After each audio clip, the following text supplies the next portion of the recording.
She didn't raise her voice. Didn't need to. My daughter-in-law just looked me straight in the eye, slid an envelope across the table and said, "You don't live here for free." I held it in my hands for a second, thinking maybe I'd heard her wrong, but I hadn't.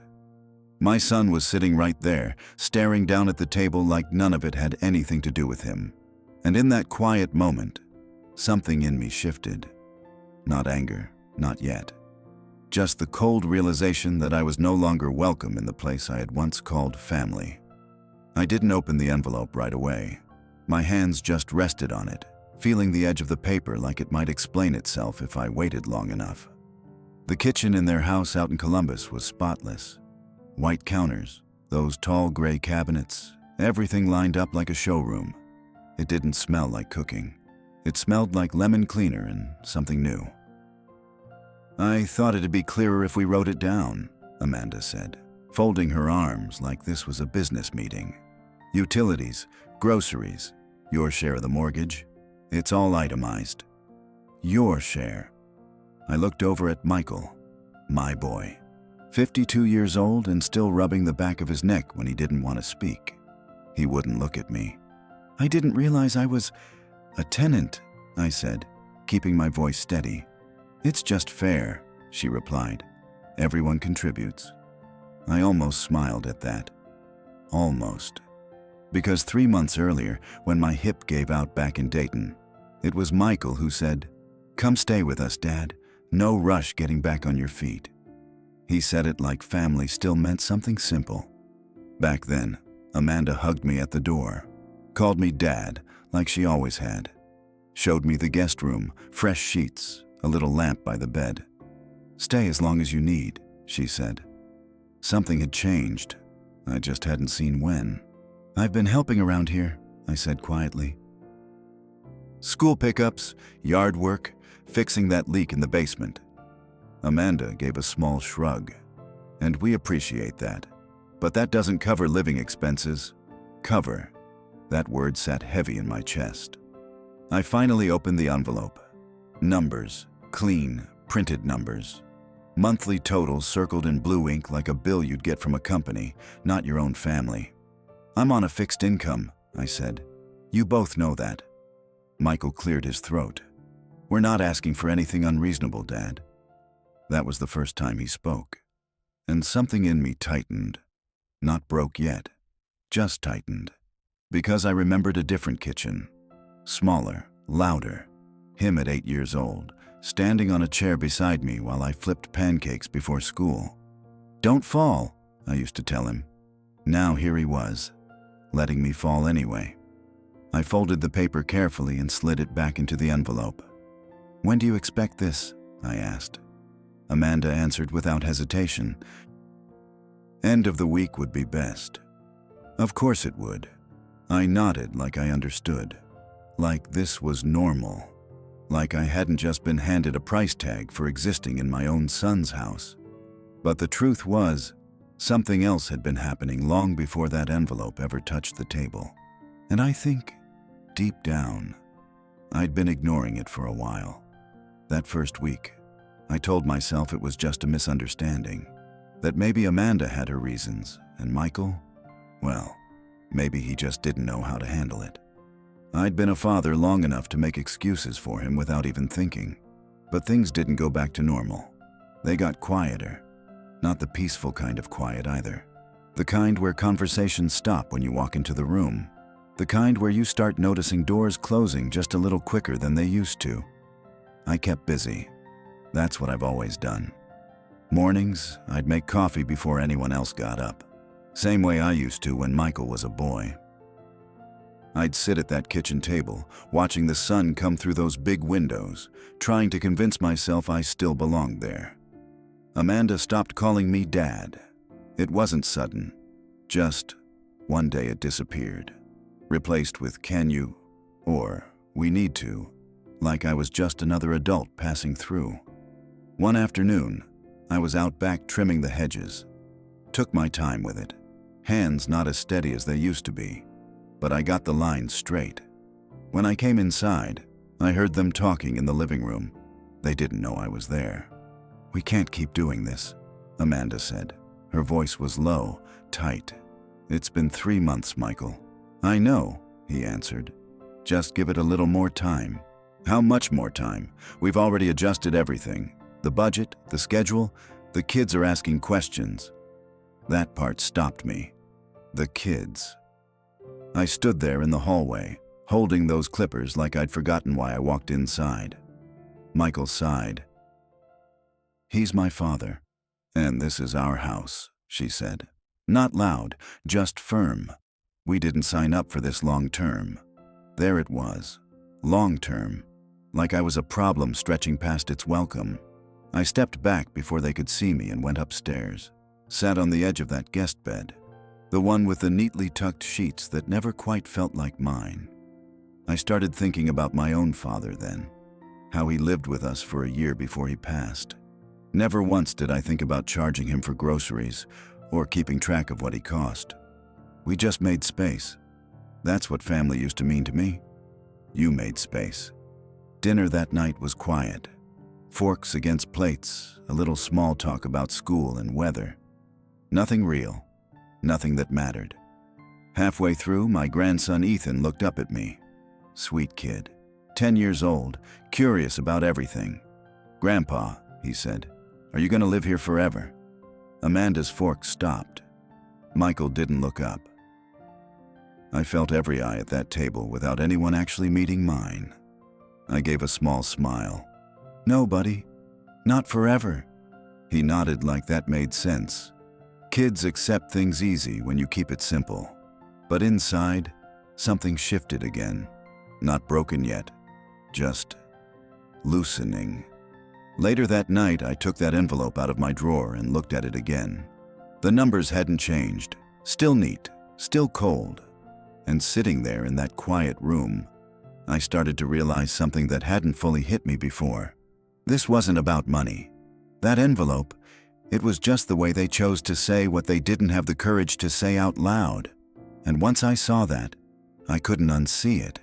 I didn't sleep much that night. Not because of the numbers. I've dealt with numbers my whole life.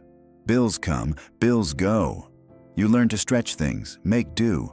No, it was something else that kept me staring at that ceiling. Something quieter. It was the feeling of being measured. The next morning, I got up like always. Coffee first. I moved slow, careful not to make noise, like I was a guest in a hotel instead of a man in his son's home. Amanda came down a little after 7. She paused when she saw me at the stove. "Oh, you're up early," she said. "I always am," I answered. She nodded, went straight to the fridge, didn't say much else. No good morning, no small talk, just distance, polite, clean distance. I poured her a cup anyway, set it on the counter. She hesitated, then said, "Thanks." That was it. Michael came down next, already dressed for work, tie half done. He grabbed his keys, then noticed me. "Morning, Dad." "Morning." He looked like he wanted to say something more. Stood there for a second too long. Then he just nodded and headed for the door. "Don't forget," Amanda called after him. "We need to talk tonight." He didn't answer, just left. That word hung in the air again. Talk. Everything in that house had turned into conversations I wasn't part of. Later that day, I decided to get out for a bit. Took a slow walk down the street. Columbus in the fall, leaves starting to turn, air just cool enough to make you feel it in your chest. I used to love days like that. I stopped at a bench near the corner, sat down, watched people pass. Young couples, parents with strollers, folks my age walking dogs like it was part of the routine. Everyone seemed to belong somewhere. I reached into my jacket and pulled out my wallet. Looked at what I had. Pension, a little savings. Enough to live careful. Not enough to start over without thinking hard about it. That's when it hit me plain and simple. They weren't asking me to contribute. They were asking me to decide. I sat there a long time with that thought. When I got back to the house, it was quiet again. Too quiet. I went upstairs, opened my drawer, and took out the envelope one more time. But this time, I didn't just look at it. I noticed something I hadn't paid attention to before. At the bottom of the page, under the total, Amanda had written a note in pen. Beginning next month, this amount may be adjusted depending on duration of stay. Duration of stay. I read that line 3 times, maybe more, and that's when something inside me, not loud, not sudden, just steady, started to break. That line stayed with me the rest of the day, depending on duration of stay. It wasn't just about money anymore. It was a countdown, written neatly at the bottom of a page like it was nothing. That evening, I came downstairs a little earlier than usual. I didn't want to overhear things this time. I wanted to be there, right in it. Amanda was already at the table with her laptop open, typing. Michael came in a few minutes later, loosening his tie, looking tired in a way that had nothing to do with work. "We should talk," I said, before either of them could start. They both looked at me, surprised, like I'd stepped out of a role I'd been quietly playing. Amanda closed the laptop slowly. "All right." I sat down across from them, placed the envelope on the table between us, not sliding it, just setting it there. "I saw the note at the bottom," I said. Michael shifted in his chair. Amanda didn't. "It's just planning ahead," she replied. "We need structure." "Structure." I nodded. "How long were you planning for?" Silence. Michael rubbed his hands together. "Dad, it's not about..." "How long?" I asked again, calm but steady. Amanda answered this time. "We think it's reasonable to set a timeline. Maybe another month. 2 at most." 2 months. She said it like she was being generous. I looked at Michael. "And you agree with that?" He didn't answer right away. Just stared at the table again. Same way he had when she handed me that envelope. Finally, he said, We need our space back, Dad." There it was. No more pretending. I leaned back in the chair, took a slow breath. "You remember when your mother got sick?" He looked up at that. "That last year, when she couldn't get out of bed on her own. I slept on a chair beside her every night," I said. "Didn't think about comfort, didn't think about space, just did what needed to be done." Amanda shifted slightly, but I kept my eyes on Michael. "You remember that?" He nodded. "Yeah, I remember. I never once thought about what she was costing me," I said quietly. The room went still. Amanda folded her hands together. "That's not the same thing." "No," I said. "It's not. She was my wife." I let that sit for a second. "Which makes this harder to understand." Michael exhaled, frustrated now. "Dad, you're making this emotional." I gave a small, tired smile. "It is emotional, son." He shook his head. "We're not kicking you out. We're just asking for balance." Balance. Another clean word. I nodded slowly, stood up from the table. "All right." They both looked at me, waiting for more. But I didn't argue, didn't raise my voice, didn't defend myself. I just picked up the envelope and held it in my hands again, feeling that same edge of paper, but this time it felt sharper. "I'll take care of it," I said. Amanda relaxed a little at that. Michael looked relieved, like the tension had passed, but it hadn't.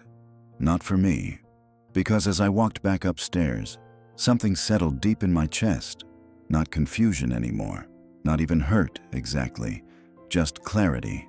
And for the first time since I stepped into that house, I started thinking about leaving.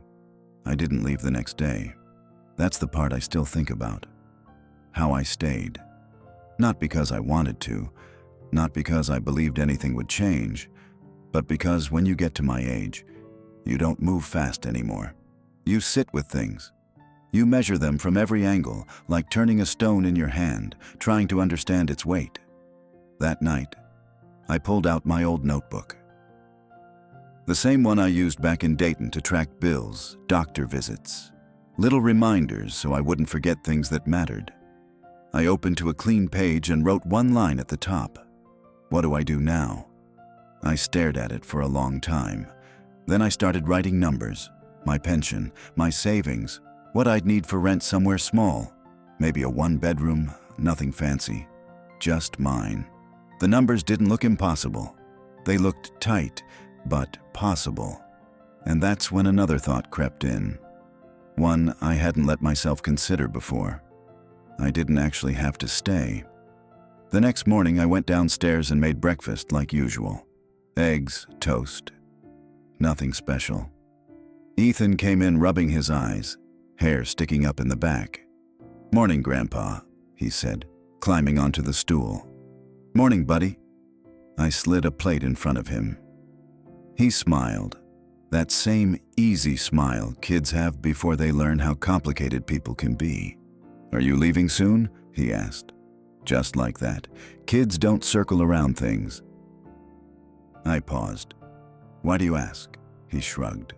"Mom said things are changing." "Of course she did." I nodded slowly. "Yeah, things are changing." He took a bite, didn't seem bothered. "Will you still come to my games?" That one landed. I cleared my throat. "I'll try my best." He nodded like that was enough. It wasn't for me. Later that day, I went upstairs and started packing. Just a little. Not everything. Just enough to see how it felt. A few shirts, my shaving kit. That old photo of me and Michael at a baseball game back in '86. He had his arm around me, smiling like I was the best man in the world. I held that picture longer than I should have. Somewhere between then and now, I stopped being that man to him. Or maybe he just stopped seeing me that way. That evening, Amanda knocked on my door. First time she'd done that since I moved in. "Can I come in?" she asked. I looked at the half-packed suitcase on the bed, then back at her. "Go ahead." She stepped inside, glanced at the suitcase, didn't say anything about it right away. "I just wanted to check about the payment," she said. "End of the week is coming up." There it was again. Straight to business. I nodded. "I'm aware." She shifted her weight, like she was deciding whether to say more. "This isn't personal," she added. "We just have to think about our future." I looked at her for a long moment. "You ever think about mine?" I asked. That caught her off guard. Of course we do, but no," I said gently. "You think about your future, your house, your plans, and I don't blame you for that."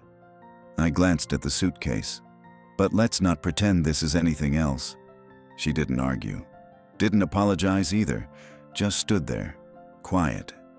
Then she said, "We need to know what you're going to do." And that was it. Not, "Are you okay?" Not, "Do you have somewhere to go?" Just, "What are you going to do?" I gave a small nod. "I'll have an answer soon." She left after that, closing the door softly behind her. I sat down on the edge of the bed, stared at that suitcase, at the life I was folding into it piece by piece. And for the first time, I realized something that made my chest feel hollow. They weren't waiting to see if I'd stay. They were waiting to see when I'd finally leave. I made the decision the next morning. Didn't announce it, didn't make a scene. I just woke up, sat on the edge of that bed, and felt something settle in me. The kind of quiet that comes when you stop arguing with reality. I finished packing. Not everything, just what mattered. Clothes, my papers, that photo of me and Michael, and a small wooden box that used to sit on my dresser back in Dayton. Inside it were things nobody else would care about, but I did. I carried the suitcase downstairs myself, took my time on each step. My hip still ached some mornings, but I wasn't about to ask for help. Amanda was in the kitchen scrolling on her phone. She looked up when she heard me. "Oh," she said, eyes dropping to the suitcase. "You're heading out?" I nodded. "Yeah." She set the phone down, straightened a little. "Do you have somewhere to go?" There it was.